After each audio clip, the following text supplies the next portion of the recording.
الحمدللہ رب العالمین والصلاة والسلام علی سید الانبیاء والمرسلین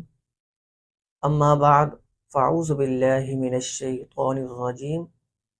بسم اللہ الرحمن الرحیم۔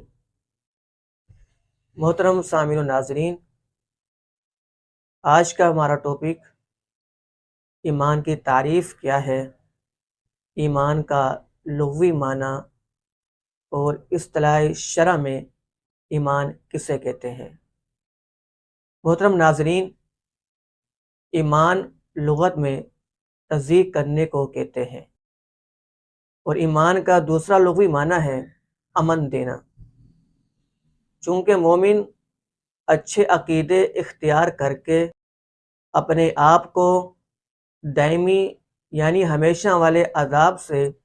امن دے دیتا ہے، اس لیے اچھے عقیدوں کے اختیار کرنے کو ایمان کہتے ہیں۔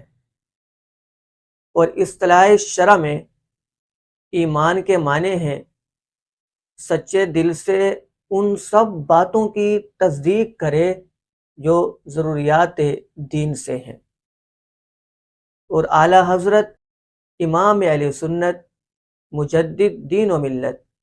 الشاہ امام احمد رضا خان بریلوی رحمۃ اللہ علیہ فتاوی رضویہ میں فرماتے ہیں،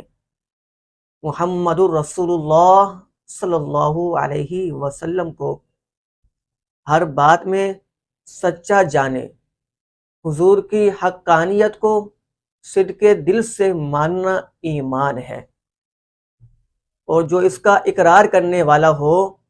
اسے مسلمان جانیں گے، جبکہ اس کے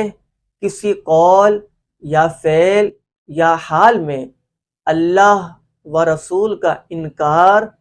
یا تکذیب یا توہین نہ پائی جائے۔ تو محترم سامعین، آپ نے ایمان کی تعریف سماعت فرمائی، اور اگر اسے مختصر لفظ میں بیان کرے تو یوں کہ نبی کریم صلی اللہ علیہ وسلم اللہ رب العزت کی طرف سے جو کچھ لائے اسے دل سے حق اور سچ ماننے کا نام ایمان ہے، اور دوسرے لفظ میں اقرار باللسان و تصدیق بالقلب، یعنی زبان سے اقرار کرنا اور دل سے تصدیق کرنے کا نام ایمان ہے۔